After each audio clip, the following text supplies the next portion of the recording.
Muy buenas noches, buenos días, buenas tardes en el momento que nos estén escuchando.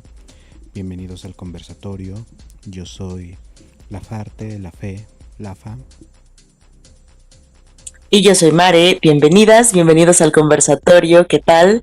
Hoy estamos muy emocionados porque nos va a padrinar, qué bonito. Entonces es el primer invitado que está aquí. Me Bueno, que encantaría que Lafa lo presentara y adelante. Aquí pues, estamos ya, acomódense. pues les presento a un gran querido amigo, un gran querido profesor, mentor y tal, Iván Tula, alias Gitano.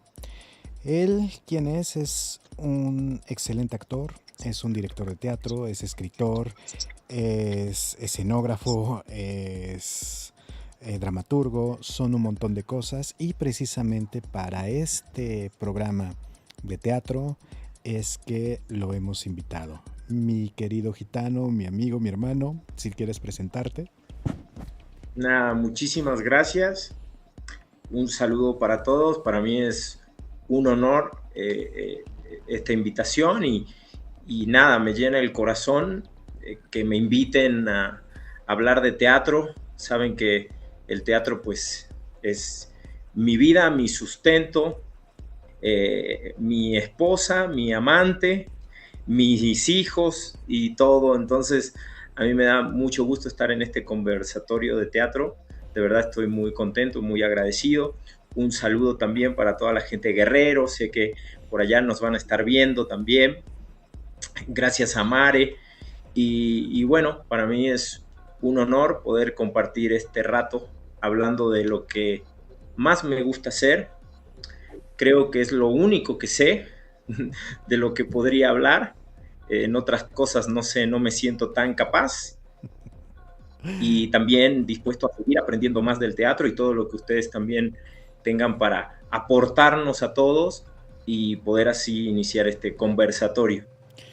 Desde ahorita, si tienen alguna pregunta, duda en específico, desde montajes o cualquier cosa, y también les estaremos pasando más adelante los datos y redes sociales del Buen Gitano para sus cursos, tanto de dramaturgia como de actuación.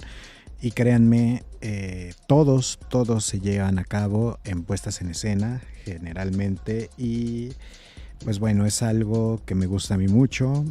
Eh, Creo que es con el único director que he durado tantos años. Creo que me aguanta mucho, me tiene mucha paciencia. Y vamos a iniciar. ¿Qué para ti, querido Iván, qué representa tanto el teatro y la literatura? Obviamente es algo que viene desde la época de los clásicos, pero tú ahorita en el siglo XXI, ahí aquí en México y tal cual que estés viviendo de teatro de una o de otra manera, ¿qué representa a ti en todo este concepto? El teatro para mí se volvió un oficio que ejerzo desde hace muchos años, una carrera y una profesión, porque tuve la oportunidad de estudiarla, pero generalmente es muy raro que alguien te contrate como teatrero con un sueldo físico, con un sueldo fijo en una empresa durante muchos años. Entonces, constantemente nos estamos reinventando. Y bueno, pues los teatreros, un poco los que elegimos el teatro, empieza a representar eso, un modo de vida, el teatro, ¿no? Y con respecto a esto que decías de los clásicos y la literatura clásica, les pasaba lo mismo en aquella época. Si bien hubieron épocas donde el teatro tuvo más auge, para los oyentes más jóvenes que nos escuchan, recuerden que no todo el tiempo hubo luz eléctrica, no todo el tiempo hubo internet, no todo el tiempo hubo medios de transporte. Entonces, el teatro durante muchos siglos se convirtió en el entretenimiento, en la voz, en la representación de los pueblos, ¿no? Entonces, durante mucho tiempo, el teatro se convirtió en sí mismo en un ente clásico. Creo que no podemos vivir sin el teatro, incluso ahora, por la pandemia y por todo esto que estamos viviendo, pues hace que nos reinventemos, pero el teatro va a seguir siendo un clásico que va a perdurar por mucho tiempo más con nosotros y estoy seguro que muchas generaciones futuras hablarán de este nuevo modo de hacer teatro en este.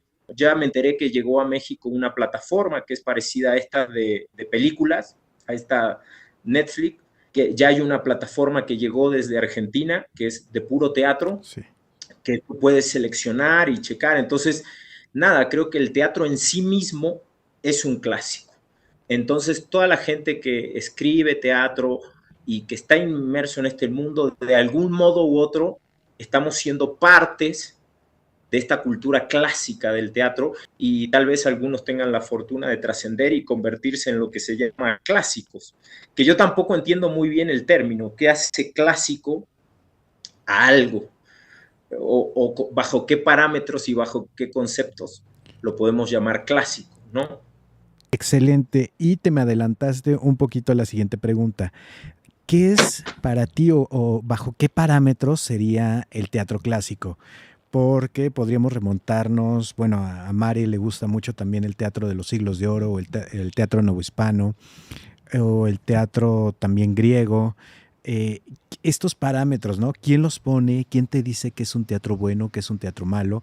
Y creo que ahí también, a lo mejor voy a escupir ahorita para el cielo por algunas situaciones que están, o algunas puestas en escenas que he visto o no me agradan. Ya estoy acaparando también el micrófono. Mare, ¿algo que quieras comentar, preguntar o establecer aquí con nuestro buen gitano? Es que estoy así como tomando los elementos adecuados para entrar en la conversación, porque me parece muy interesante. Aquí está la visión de un director, de un actor, y en este caso yo anticipo que soy solamente lectora. Y también tengo el sesgo, además de lectora, me gusta estudiarlo, o sea, sí, en este aparato un poco formal. Entonces me encuentro que ahorita con una riqueza impresionante de las otras perspectivas que se generan y también de la escritura. Algo que yo sí quiero preguntarle a Iván, y no sé si ya después sea como un bombardeo o lo empecemos a hablar como tema, es ¿qué pasa con la escritura de teatro? Porque todos regularmente hablamos un poco acerca de la escritura de novela o de poesía, pero con la escritura de teatro, que también se relaciona con otra de las actividades que realizas, que es la escritura de guión cinematográfico, ¿qué pasa? ¿Cuál es la diferencia? ¿Cómo es el proceso creativo? A mí me interesa mucho. Yo soy muy, muy curiosa con los procesos creativos de los artistas y sí me interesa mucho saber cómo se hace esta relación, porque como bien dice Lafa, a mí me gustan estos textos clásicos por ñoña, la verdad, o sea, me gustan estas estructuras que son como muy bien anudadas y que tienen aparte como discusiones un poco teóricas y filosóficas, me agrada. No es lo único que me gusta, pero la verdad es que sí es, hay algo en ello que me maravilla, no se pregunte por qué. Entonces, a mí lo que me interesa de esto que estamos conversando ahorita, sobre todo, más allá de las estructuras y demás, que es un poco lo que puedo hablar, también me interesa mucho esta parte creativa, cómo se da este proceso creativo, tanto para el actor de teatro como para la construcción de un texto dramático que ya fuera de las normas clásicas de decirle a la gente, no, pues eliges personajes y se utiliza diálogo y demás, o sea, cómo es este proceso actualmente, que sale de los libros de teoría. Qué buena Sí, pregunta. sí, complicada, porque Sí. son como muchos aspectos, Bueno, ¿no? claro, es una aproximación, pero tenemos tiempo. Sí. No, pero por ejemplo, creo que lo más importante en este caso que me preguntas tú sobre la escritura de teatro específicamente, lo más importante es, amén de saber que se escriben diálogos y que hay personajes y que hay espacios y que a lo mejor no te puedes volar la barda como en el cine, que yo puedo escribir una escena que pasa en la Tierra y otra escena que pasa en Marte, porque puedo filmar y hacer un escenario para que parezca Marte. En el teatro estás más condicionado, porque sí puedes generar distintos espacios entre una escena y otra, pero bueno, tampoco tienes una hora para que entren tus escenógrafos y del castillo de, no sé, del castillo de Ricardo III, pasemos a construir un planeta, una ciudad en Marte, y luego de la ciudad en Marte nos vamos a la recámara del chico que está soñando. Y dices, sería muy difícil. Entonces, desde que escribes, tienes que tener en cuenta como este aspecto lineal que tiene el teatro, que el cine juega más con la fragmentación, ¿no? El teatro generalmente pasa en un espacio y en un lugar determinado, y los saltos temporales no suelen ser muy grandes generalmente. Luego sí hay obras, ¿no? Del personaje va envejeciendo y podemos llegar al final de la obra de teatro con la vejez, pero hay un aspecto lineal. Por eso es que yo creo que a la hora de escribir teatro, a mí lo que me funciona primero es tener bien claro sobre qué quiero hablar, ¿no? El primer paso que yo le diría a quien se quiere acercar a la dramaturgia, porque ahora estamos hablando de la escritura, no del montaje, es tener claro sobre qué temas tienes inquietudes para hablar, ¿no? En algún momento Shakespeare tuvo inquietudes de hablar sobre el amor y escribió Romeo y Julieta. Luego tuvo inquietudes sobre el poder y escribió Ricardo III. Y luego tuvo inquietudes sobre la existencia y escribió Hamlet. Entonces, creo que también tanto los autores clásicos o antiguos como los modernos, primero tenemos que tener claro por qué eliges ese tema, por qué quieres hablar de esto o para qué quieres hablar de esto, ¿no? Si no te motiva desde ahí, por más de que tengas clara la estructura de cómo se escribe una obra de teatro, pues no va a fluir, porque si no te apasionas sobre lo que vas a hablar, pues es prácticamente seguro que te quedes a la mitad del escrito, ¿no? Entonces, yo creo que para escribir teatro tienes que tener un gran tema del cual quieres hablar, ¿no? Eso es como lo primero y lo principal. Y de ahí tener en claro estos aspectos de los que tú hablabas, Mare, que son saber de que va a haber personajes que van a hablar, saber que puedes dividirla en actos para que cada acto tengas una escenografía distinta, tratar de que esas escenografías distintas no sean muy complejas, porque no vas a tener más de 10 minutos para que tus escenógrafos cambien la escenografía, y eso si tienes producción y dinero. Generalmente los que nos movemos en el teatro independiente, ya desde que escribimos, obviamos esas cosas. Generalmente nuestras obras pasan o en un solo lugar o se apela mucho a la semiótica teatral, donde yo con una luz y con un elemento ya hago que podamos estar en el castillo del rey, o con una luz y otro elemento hago que podamos estar en una ciudad en Marte, y me ahorro muchos elementos de escenografía y cosas complejas que antes no. Antes, en lo que tú llamas teatro clásico, que es lo que te gusta también leer, fíjate que cada vez que empezaba un cuadro decían, y ahora estamos en el atrio de la iglesia de no sé qué y no sé qué. Y tú decías, bueno, pero ¿cómo hacen para montar el atrio de la iglesia entre un acto y otro? Si primero estábamos en la sala de la casa de fulano, ¿no? Entonces, ahora también nosotros nos hemos tenido que adecuar a estas formas. Antes había y se le destinaba, porque imagínate, todo el dinero que ahora se destina para las series de televisión en Netflix, bueno, antes como no existía Netflix ni existía la luz, los que tenían dinero sí le invertían a hacer teatro, y entonces sí invertían en grandes dispositivos escenográficos, hasta incluso escenarios movibles. Dentro Pero de los palacios, ¿no? Y todo. O sea, era una construcción, una superproducción, ¿no? Sobre todo en sí, esos siglos, sí. y ahora tristemente no contamos con esas herramientas. Luego lo vemos en algunas obras, generalmente las obras que están becadas por el FONCA o la Compañía Nacional se dan el lujo, porque yo creo que ya es un lujo, porque pues eso implica mucho dinero, de poder hacer esas cosas. La mayoría de las compañías o los teatreros independientes ya ni siquiera hacemos teatro en teatros. los teatros han quedado relegados a los que mejor les va para compañías grandes, ¿no? Como el Teatro Insurgentes.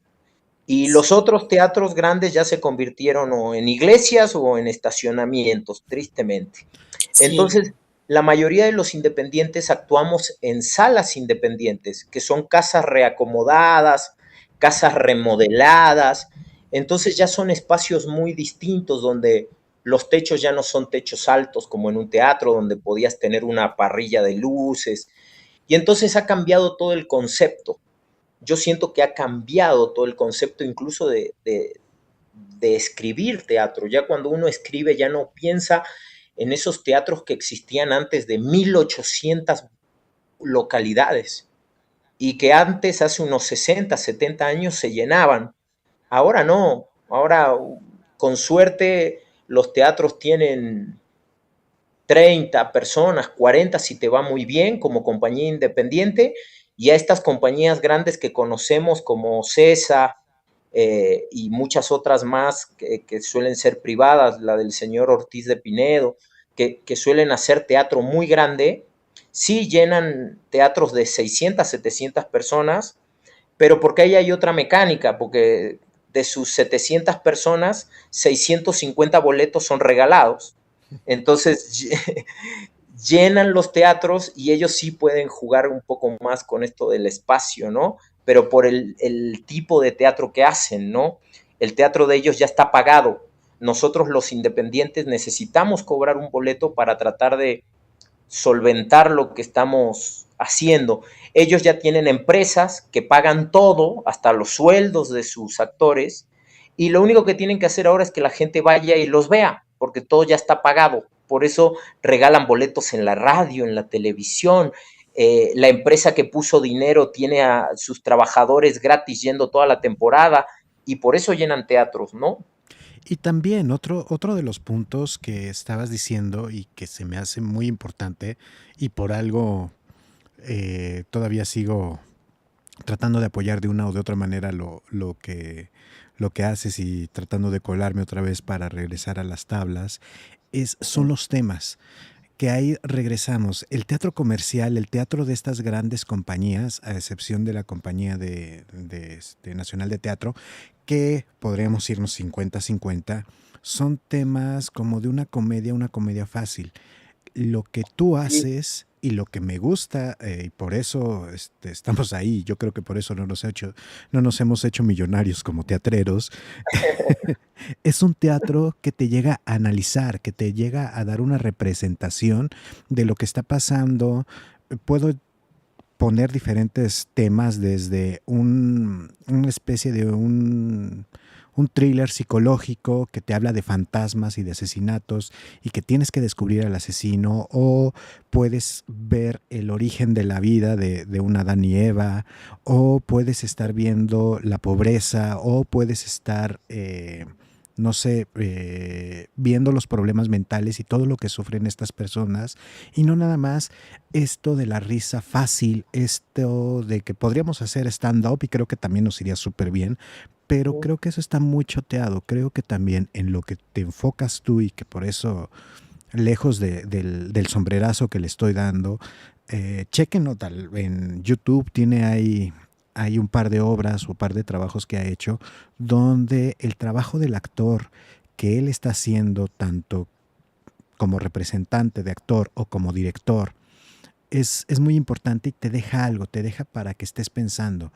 Hay veces que sí, o sea, tienes un montón de problemas y lo que menos quieres es que a lo mejor te llenen de despapalle o de un problema psicológico, pero cuando ya haces un teatro con conciencia, un teatro social en el buen sentido de la palabra, creo que eso también importa mucho, y regresamos sin querer a este punto Sí. también de los clásicos, ¿no? Que era lo que llegaban a representar en algunos de sus obras. y también Sí. retomar que si se hace una adaptación o si se quiere traer un clásico, ahorita me acuerdo de esta adaptación que vimos del Caballero de Olmedo, no sé si la tengas en mente, pero que sí fue una tropicalización, ¿no? Que sin ser así como en un asunto purista y demás, o sea, sí daba un poco de risa porque chiste fácil, pero en realidad dices, bueno, si quieres dar una buena adaptación, si, o sea, si de verdad quisieras ponerle el ingenio, irías un poco más allá, ¿no? De que esto que sea de primera instancia el pastelazo se convierta en algo que sí se puede adaptar a la actualidad, pero con una, a lo mejor, con otro sentido, ¿no? Ahí sí creo, o no sé, y esto lo veo desde fuera como espectadora, que de repente se peca de, pues como de pendejear, ¿no? Al espectador, de Sí. decir, o de darle lo que a lo mejor el caramelo fácil, órale, rápido lo puedes tomar y con eso te voy a hacer feliz. Sí me he dado cuenta de eso y me parece pues un poco ofensivo, ¿no? Ofensivo al intelecto y eso. De ahí también parte un poco la, no sé, no sé si esta separación, ¿no? Desde ahí de decir, no podemos dar cosas cultas, bueno, ¿por qué no intentas hacer un nexo, un puente de alguna forma? O sobre Ay, no sé. todo, perdón que te interrumpa, o sobre todo un buen nexo o un buen puente, porque esto que tú cuentas es verdad, yo también lo he visto mucho, ¿no? Donde se basan en un clásico y terminan haciendo un desastre que ni siquiera respeta el clásico, pero que tampoco era claro para qué lo querías tropicalizar. O tenemos el otro extremo, no sé si pudieron ver o se acuerdan de la obra Mendoza, que era una versión a la mexicana de Macbeth y que bueno, era una gran obra y Sí. de una forma hicieron una metáfora con el México actual, que los chicos creo que hasta terminaron en Europa yendo a dar funciones. Entonces, yo no creo que el problema resida en agarrar un clásico y destrozarlo. Es más, yo estoy a favor. Yo creo que, Sí, yo creo que los clásicos son para eso. Yo por lo menos, ¿no? sí, Salvo que tu objetivo sea montar un clásico, no por el tema, sino para que la gente vea cómo se hacía un clásico en aquella época, que Más es un poco didáctico, ¿no? Ajá. sí, lo que sí, con intenta otra hacer la finalidad. compañía. Sí, la compañía nacional lo intenta hacer, que yo alguna vez hablé con el señor Singer y le decía, es que, ¿para qué haces clásicos? Y me decía, no, porque es importante y una parte de la compañía tiene que hacer clásicos. Le digo, pero es que es mejor que destroces los clásicos y busques temas y hagas algo más chido. Y me decía, no, es que los clásicos son importantes y un porcentaje de la compañía tiene que hacer clásicos. Yo decía, bueno, pero si vas a hacer clásicos para enseñar cómo eran los clásicos, entonces ilumina con antorchas, haz las escenografías como eran en aquella época para que sí sea didáctico. Pero luego hay unos refritos donde dicen, bueno, vamos a hacer Numancia, que es un clásico, pero vamos a usar dispositivos modernos con ruedas de metálicas, donde en aquella época eso no existía, con cosas que se mueven, y entonces dices, al final, ¿para qué quieres hacer el clásico? O de qué se trata, ¿no? No sé. Sí. Sí, hay una fijación por la recreación fidedigna, pero por el placer, no sé si, sí, no sé, es un placer un poco, eh, Intelectual. pues, O sea, burgués, acá, intelectual. Intelectual. mamón, mamón, Sí, mamón. sí, No, solo no, de sí, ver sí. la recreación, pero en realidad una buena adaptación, o sea, algo que verdaderamente esté conectando, o a lo mejor la raíz, ¿no? De esa historia. Digo, no sé, estoy hablando al aire porque también no me digo a esto, dirán, ay, pero es lo que se me viene a la mente como espectadora, pues es lo que me pregunto. Sí. Y también por Pues eso mira, surge. yo lo que digo es que todo se vale y, por ejemplo, estas adaptaciones tan grandes que se hacen a veces de los clásicos y que son tan espectaculares, que sí, la gente sale contenta porque no es común ver eso en México, pero la gente que no sabe, no lee o no analiza el tema de las actuaciones o el tema del contexto. Y ya viste cómo el escenario cambió, ya viste qué bien que estuvo iluminado. Y en realidad un poco lo que decía Lafa, al espectador de lo que realmente importa, que es la historia. Y sí quedan bien hechas, porque la neta, y esto también lo digo abiertamente, y me ha traído a varios enemigos, ¿no? Y sobre todo muchos enemigos de estas vacas sagradas, mira y les lame las colas, porque ya viste lo que hizo. Dices, pues claro, dame 3 millones de pesos. Y claro que también Yo también te voy a hacer algo genial. Y Por hasta 3 mejor. millones, tú haces una genialidad. Sí. Genialidad, estás muy pendejo. Lo interesante sería ver cómo hacemos una genialidad como hacemos los independientes, que lo hacemos con 2 pesos y con lo que alcanzamos de vestuario y al papá de la mesa y la escenografía y lo que tiene en la bodega la abuela, ¿no? Sí, y ahí que nosotros mismos nos ponemos a pintar, a hacer la escenografía, estar ahí con los amigos, aportando, que gracias a muchos de los amigos se puede seguir haciendo este teatro independiente. Pues sí. No, yo digo que se puede y creo que ya está superando montajes de estas instituciones o de estas empresas privadas. Claro, siempre van a existir porque la gente tiene curiosidad de ver lo que se está haciendo en Broadway, de Cats, o vamos a tener una versión de Chicago, o vamos a tener, porque hay gente que lo quiere consumir, porque bueno, pues nos hacen creer que estamos a la altura del teatro de Broadway, que artísticamente sí lo estamos, ¿eh? Muchos de los compañeros que trabajan en esas producciones son grandes compañeros y grandes artistas, pero donde queda coartada la imaginación y la creatividad, porque terminamos siendo una copia de Chicago, una copia de Cats, una copia y no hacemos nuestra versión. Tengo amigos que trabajaban en Chicago, pero puta, ¿a mí de qué me habla la mafia del Nueva York, no, de Chicago en los años 20? O sea, es como, ¿qué me importa? A mí me importa lo que pasaba en los años 20 en Latinoamérica. Eso es lo que me tiene que importar, no lo que pasaba en Chicago. Y si Al Capone y el alcohol o lo que fuera.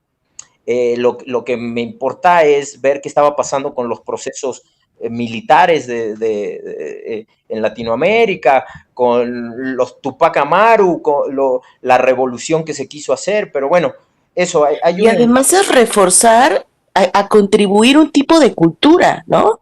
O sea, en vez de estar compartiendo algo que sucedió en Latinoamérica, estoy reforzando compartir otro tipo de historias que a lo mejor no se acercan al lugar donde las estoy exponiendo. Sí, y el cine, donde en nuestras salas el 95% de la programación son películas de Hollywood. Y el otro las películas 5% mexicanas no son películas mexicanas, pero son este tipo que igual, regreso, no es que estén tan mal, pero que siempre te están colocando estas películas de comedia, tratar de llevar una comedia de enredos de que son los clásicos a este cine, pero es esto que se repite y se repite y se repite y se repite. Cuando hay otras obras, no sé, no me acuerdo, por ejemplo, de algunos otros amigos que tengo que han escrito, o que tú también has mandado tus mismos escritos a concursar y se han ganado premios, y que esas grandes películas que te hablan de un drama, que te hablan también de otro tipo de cosas, nunca las exhiben en estas grandes cadenas y seguimos representando como si fuera el México nada más de los godines y de los fresas y de estas comedias románticas súper ligeras. Y muchas de las veces también hay algunas actuaciones que dejan mucho que desear. No estoy criticando a ninguno de los amigos que también han estado participando en estas películas, porque a veces es lo único que se rescata, o hay veces que también las mismas actuaciones de los otros compañeros no le permiten explotar más, como los hemos visto en obras de teatro, y termina siendo eso nada más, una película que pasa, pues, una más de este repertorio de risa fácil, ¿no? Sí, pero yo creo que eso pasa tanto en el teatro como en el cine, porque hay una crisis. Alguien hablaba de una crisis creativa y que por eso se hacen los remakes y que estas comedias románticas que tienen toda la misma fórmula, o en el teatro que se compran las obras que fueron éxito en Londres o que fueron éxitos en Broadway. Yo creo que no hay una crisis creativa. Exacto. No, lo que pasa es que hay una crisis de arriesgamiento. Exacto, el que no arriesga no gana. Los productores ya se van por lo que saben. Claro, nadie quiere hacer las cosas porque realmente le laten. Quieren hacer las cosas porque eso dio dinero y bueno, y en eso se convirtió la industria. ahora hay una industria mercenaria del teatro y del cine, donde los productores no quieren arriesgar, ni investigar, ni buscar nuevos autores que hay, sino que lo que quieren prefieren pagar el triple por una obra que en otro país o una película que en otro país tuvo un poco de éxito, Y hacer... que escribe, que está estudiando la carrera de dramaturgia o de guionismo, y arriesgar y ponerle todas las fichas a este chavo para decir, bueno, a ver, que escriba algo original, algo idiosincrasia, como decía Mare, que tenga que ver con las raíces latinoamericanas, con las problemáticas latinoamericanas. Y entonces yo creo que la crisis no es creativa, porque los creativos están, y yo conozco a mucha gente muy talentosa que no consigue entrar al medio.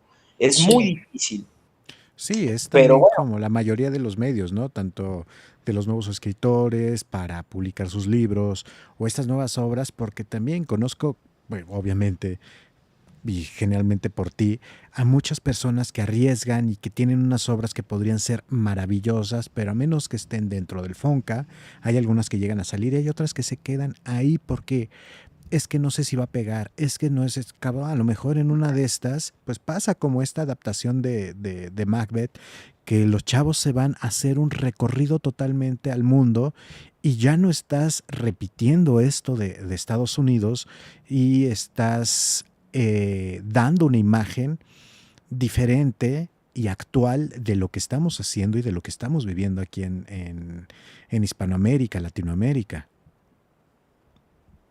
sí, sí, sin duda.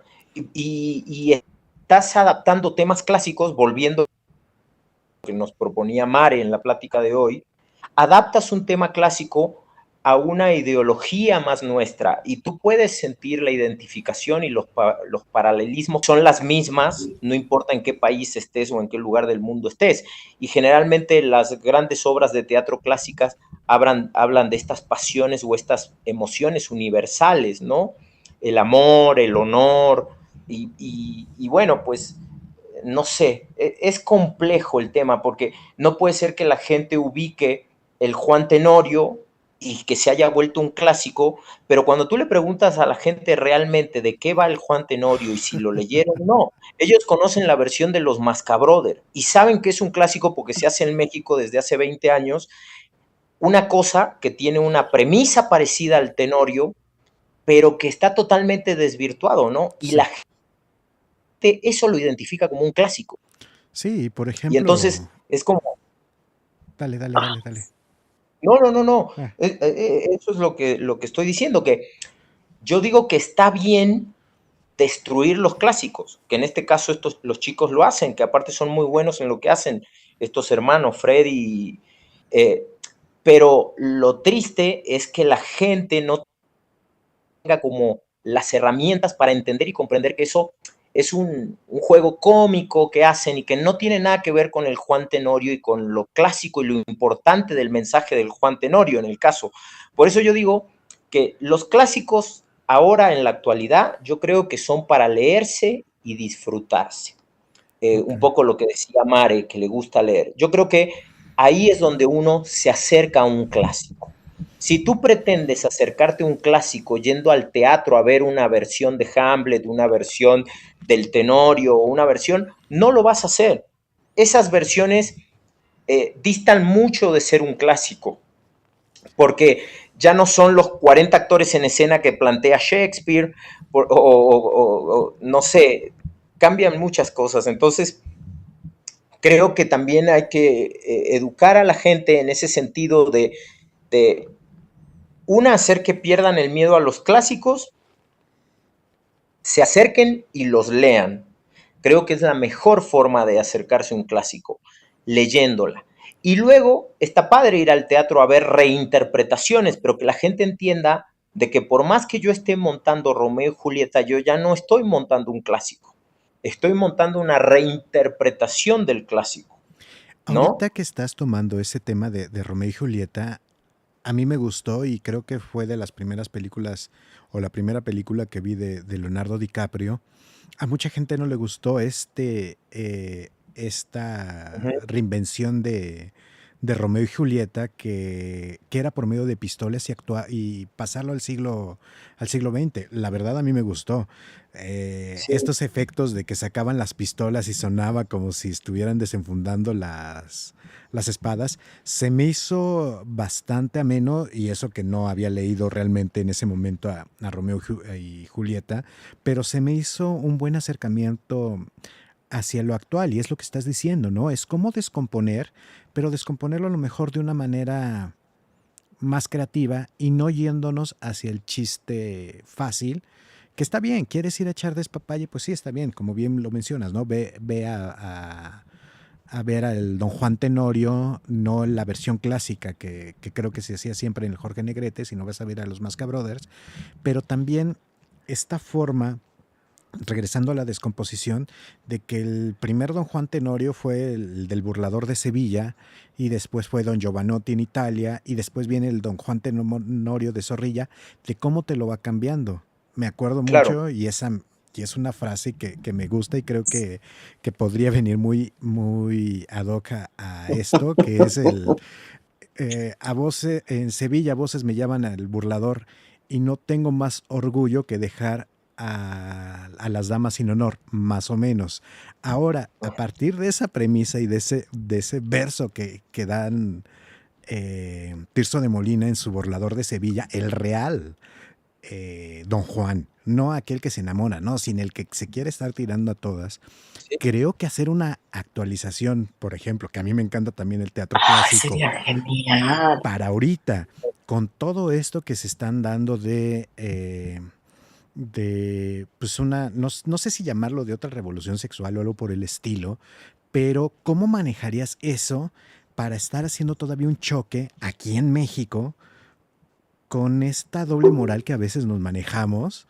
De, ay, qué malo, si realmente es un Don Juan, o que a lo mejor cambies el personaje y que en lugar de que sea un hombre, Don Juan Tenorio, que fuera Doña Juana y que Sí. estuviera jugando este punto para dejar sin honor a todos nosotros, pobrecitos hombres, como el gitano y como yo. Creo que sería ¿Sabes también qué? muy Ahorita me interesante. hiciste recordar que sí, o sea, una adaptación de yo, ya, una adaptación del burlador de Sevilla podría ser, es que es un fuckboy. O sea, es el tipo que va a las deshonra y ya voy, me voy de ciudad, ¿no? O sea, es completamente la adaptación.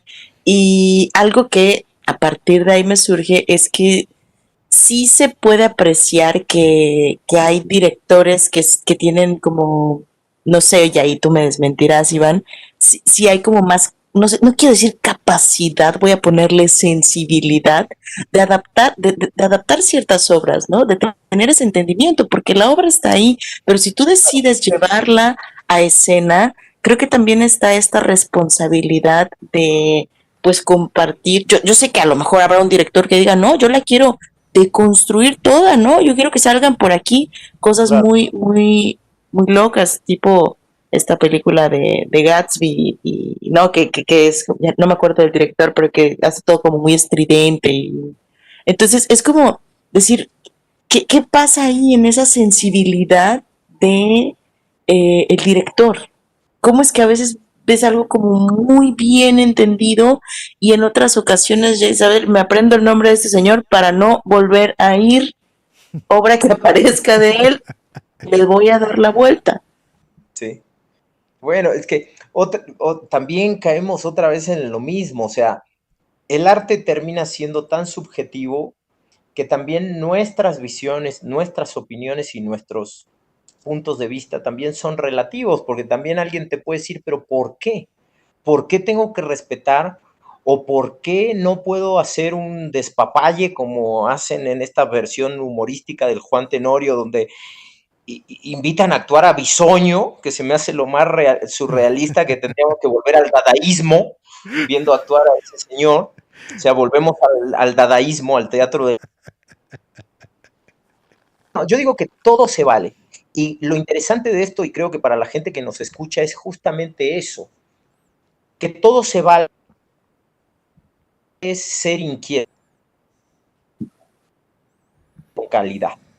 porque de última es eso, es mi propuesta. Y si quiero deconstruir un clásico, deconstruir. O si quiero adaptar un clásico, pues adáptalo y hazlo bien hecho. O sea, el punto es eso, echarle ganas, no empezar a hacer cosas por hacer, que yo siento que eso es lo que está pasando mucho, que el problema es que no tenemos calidad, ¿no? Yo creo que todas las ideas son válidas y son buenas. El problema es que cuando las vamos a ver, salimos del teatro enojados y insatisfechos porque te cobraron 200 pesos cuando bien te va y lo que viste no te gustó. Y eso es lo que no está chido. Ay, debo decir así, debo confesar que es una de las razones por las que de repente no voy al teatro y ya, híjole, unos amigos estarán, sí, no, quieres, es que sí, me dicen mucho, ¿no? Pero sí desanima, o sea, te debo ya así como espectadora, sí A desanima. mí me desanima, yo que vivo de esto y que parte de mi trabajo es ir a ver teatro y voy a ver amigos y compañeros y a veces salgo muy insatisfecho y aparte salgo sin el dinero que podría haber usado para pagar mi luz o mi gas. Y entonces sí salgo muy enojado. Pero bueno, nada, lo importante es eso, que los creadores entiendan que el teatro tiene que ser un espacio, de por sí ya estamos perdiendo adeptos por toda la cuestión tecnológica, donde ahora las pantallas están sustituyendo al actor en vivo y entonces ya estamos perdiendo adeptos, ya es una batalla difícil contra la tecnología. Pero si encima la poca gente que se anima a ir y a invertir su dinero sale insatisfecha porque tú no estás preparado, porque crees que haber tomado un añito en una escuelita patito de actuación te va a ser director o te va a ser dramaturgo y no te preparas bien, pues ahí es donde estamos fallando, porque si dices que amas al teatro, dedícale tu vida y estudia y prepárate para que con un peso, porque no tenemos dinero para grandes producciones, la gente salga satisfecha, que es un poco lo que intento hacer yo con mis espectáculos. También otra parte que es importante es ver todo el tiempo que puede llegar a costar, ya no digamos escribir una obra, porque bueno, de repente he hecho mis pininos con algunos versillos o con algunos cuentos y medio novelas, solo por el estilo, pero el estar haciendo una obra de teatro es sumamente complicado. Recuerdo cuando estábamos adaptando una película para hacer para transformarla a teatro, el estar Uf, trabajando para estar punto por punto los diálogos y ya después de que transcribiste esos diálogos, quedarme a platicar con el gitano a ver cómo lo que estaba diciendo él está muy bien, está genial, está desarrollándose, creo que era en Italia, no me acuerdo muy bien. Ahora cómo eso lo trasladamos a México y cómo vamos a deconstruir, cómo vamos a romper esto para que también sea algo impactante para el público mexicano, que sea más cercano y lo puedan llegar a comprender. ¿Cómo han sí. sido esos procesos para ti? Que bueno, ya un par de veces lo compartí contigo, pero ¿cómo ves ese punto de que también regresamos a lo mismo? No te están dando el valor todos estos productores y se van por supuestas fórmulas que funcionan y que a veces no funcionan tan bien y ni siquiera les dejan el dinero. Sí, pues mira, yo otra vez entra el gusto personal. Hay gente que no le disgusta ir a ver una de teatro y que los personajes se llamen Johnny, Mark, Marilyn, y dices, a mí me saca de onda. Yo quiero que se llamen María, que se llame Juan, que se llame Pedro, porque siento que me acerca más. Sí. Pero eso es mi visión, ¿no? No sé, a la hora de transformar, pues yo también lo hago. Mira, esta obra de la que tú hablas se llamaba Una simple formalidad de Giuseppe Tornatore y exactamente, fue todo un desafío. Lo que a nosotros nos gustó fue la historia y dijimos, bueno, vamos a tomar la historia, pero la vamos a traspolar a que pase en México. Y ahí vino todo el proceso de adaptación respetando la historia, ¿Por qué? Porque lo que nos había gustado era la historia y cómo estaba estructurada y lo que pasaba para sorprender al espectador. Entonces, en ese caso, como cuenta Martín, hicimos todo un trabajo de adaptación donde lo que queríamos respetar era la historia. Claro, luego poníamos cosas que la gente identificara, entonces el personaje estaba no en un bosque de allá de Italia, que no me acuerdo cómo se llamaba, sino que dices, bueno, están allá en Morelos, en un lugar de Morelos, en un pueblito, y entonces tú como espectador lo vas asociando y lo identificas, porque lo haces más tuyo, es más cercano, ¿no? Y luego también hay otras historias, como yo ahora con la pandemia quedé parado con El Hombre Elefante, que es mi Dios. próximo espectáculo teatral, espero, si todo sale bien. Y El Hombre Elefante a mí me pasó algo particular, es al revés. A mí lo que me atrajo del Hombre Elefante fue el personaje. Pero, ajá, espera, cuéntales a los más jóvenes qué es el hombre elefante. Bueno, el Hombre Elefante es una persona que lo apodaron el Hombre Elefante, que se llamaba Joseph Merrick, que vivió a finales del siglo XIX y que tenía una malformación que hasta todavía al día de hoy no se sabe muy bien cómo se llamaba. La gente suele creer que es elefantiasis, pero él no tenía elefantiasis porque la elefantiasis es una bacteria que inflama los tejidos musculares y la piel, pero lo que tenía Joseph Merrick en realidad no era una bacteria, no se sabía bien qué era porque lo que deformaba eran los Los huesos. huesos, exacto. No solo, lo que estaba afuera era tejido de tumor, como un tejido tumoroso, pero en realidad la deformación que él tenía era ósea de los huesos, entonces es muy raro, ¿no? Y bueno, la historia del hombre elefante, pues a mí me atrapó porque luego se hizo una película, ¿no? David Lynch hace una película que lo hace muy famoso Ajá. y Sí. que se adecua un poco a la biografía, pero yo estudiando la biografía real de Joseph Merrick encontré cosas que este director dejó al azar, ¿no? Entonces yo dije, voy a hacer mi versión. Entonces yo no leí porque hay una obra de teatro sobre el hombre elefante. Existe, de hecho creo que en México se quiso hacer una versión por allá por los años 80, Ochentas, ajá. pero no sé, creo que duró muy poco o no se pudo hacer o no sé qué. Entonces yo dije, no me voy a meter en broncas, ¿para qué le tengo que pagar a un autor inglés que escribió hace muchos años, no sé qué? Dije, mejor voy a hacer mi versión. Y entonces yo me puse a escribir esta historia del hombre elefante, pero porque yo tenía en claro que me había enamorado de su personaje, porque creo que el tema podía traerse a la actualidad. Y el tema yo lo concebí no solo como la deformación de una persona, sino cuáles son los tumores que todos cargamos, que cada uno de nosotros cargamos y que no sabemos cómo lidiar con ellos. Claro, Joseph los tenía afuera, se veían. Él cargaba con malformación, la que hacía que fuera rechazado, trabajó en circos, ganó dinero, lo robaron, bueno, pasó por muchas cosas.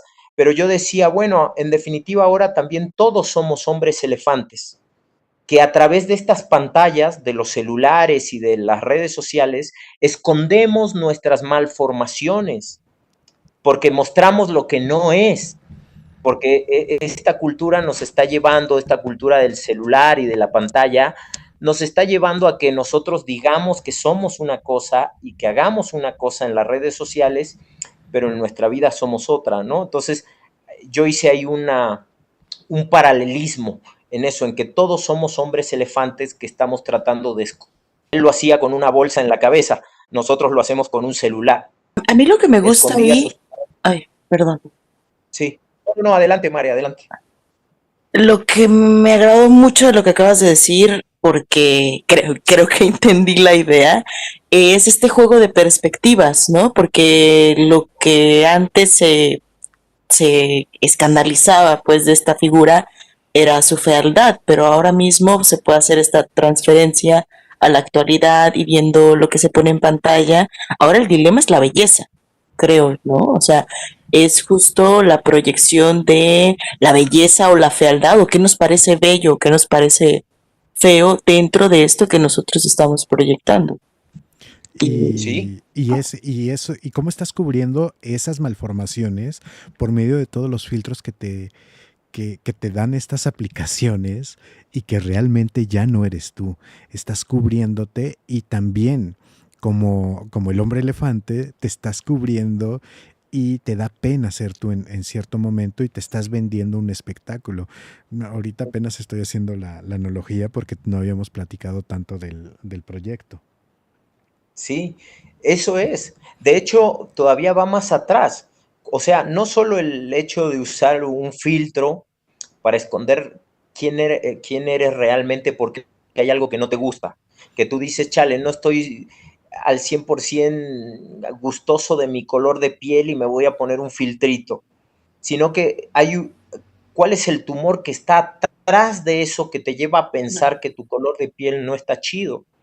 O que si tienes unos kilitos de más no está bien, o que si eres muy flaco vas a ser juzgado.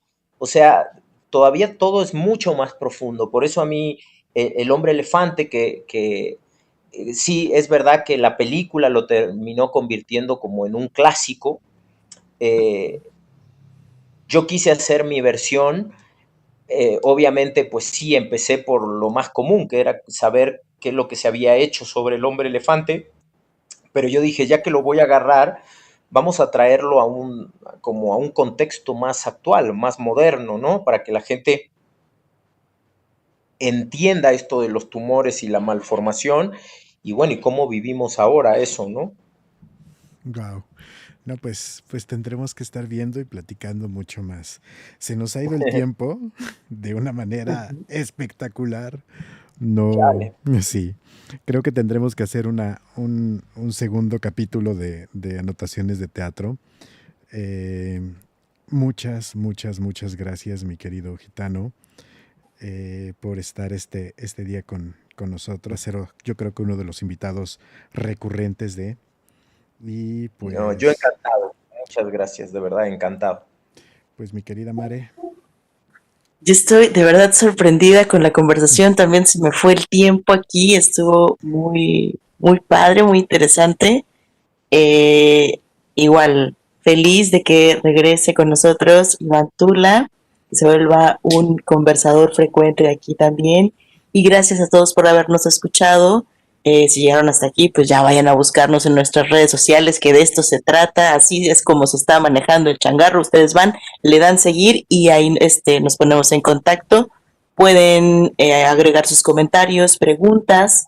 Igual si por aquí en algún momento Iván está dando algún taller, lo podemos compartir. Esto va a salir en unas semanitas más, ya no sé en qué momento, pero ahí compartimos todo lo que haya que comentarles. Pues muchísimas gracias por la invitación, de verdad para mí fue un gusto estar compartiendo este rato de teatro que me encanta. Gracias, gracias por invitarme y por supuesto cuando quieran, para mí es un gusto poder hablar, compartir, debatir, escuchar y conocer otras opiniones también, ¿no? pues muchas gracias. Nos empezamos a despedir. Gracias, gitano. Gracias, Mare. Yo soy Lafa, Lafarte, la fe. Parece trabalenguas el día de hoy. Muchas gracias y nos escuchamos en el siguiente capítulo. Buen viaje.